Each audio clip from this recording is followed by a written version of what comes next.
উপস্থিতি সাধারণ মানুষ। সম্প্রতি অভিনেতা দেবের রঘুরাঘাত সিনেমার প্রচারণাকে কেন্দ্র করে পুরুলিয়ায় যে চরম বিশৃঙ্খলা দেখা গেল তা শুধু অস্বস্তিকরই নয়, বরং জনসাধারণের প্রতি এক চরম অবহেলা ও অধ্যত্বের দৃষ্টান্ত।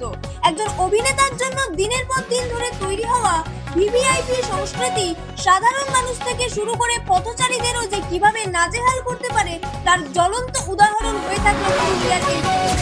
ঘোষণা করা হয়েছিল দেব বিকেল 4টায় পৌঁছবেন, অথচ তার আগমনকে কেন্দ্র করে রবিবার দুপুর 2টো থেকেই রাজ্য সড়ক ও জাতীয় সড়ক কার্যত অচল করে দেওয়া হয়।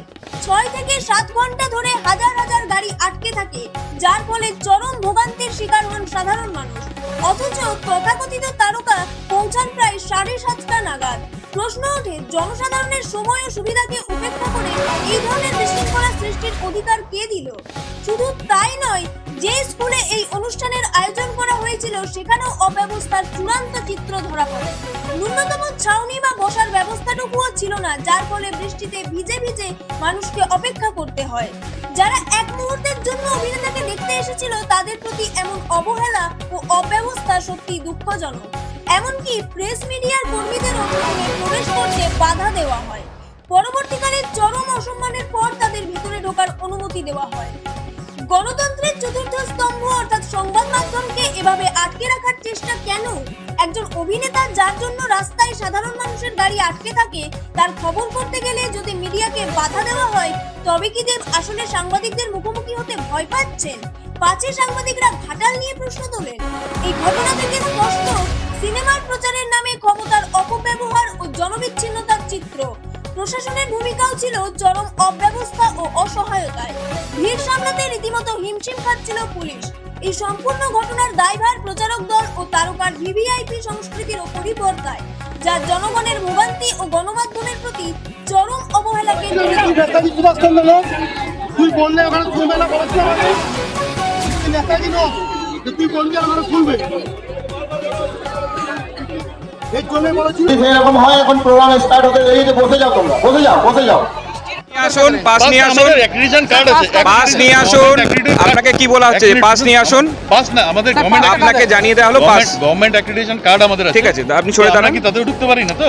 আপনাকে কি বললাম আমরা? আমি আপনি পাস নিয়ে আসুন। পাস না, আমার কাছে তো গভর্নমেন্ট অ্যাক্রিডিটেড কার্ড, সেটা প্রেসের সরকারি কার্ড আছে। আপনি কি বলছেন? প্রেসের কি অপশন নয়? আপনি সুপিরিয়র অফিসার থেকে কথা বলে নিন। সুপিরিয়র অফিসারকে ডাকছি, আপনি কথা বলে নিন। আপনি ওখানে দাঁড়ান, সাইডে সরে দাঁড়ান। সোশ্যাল মিডিয়া ঢুকতে পারবে? আপনি পাস আছে তো? তারা ঢুকেছে তো, অনেকেই ঢুকেছে তো এখানে।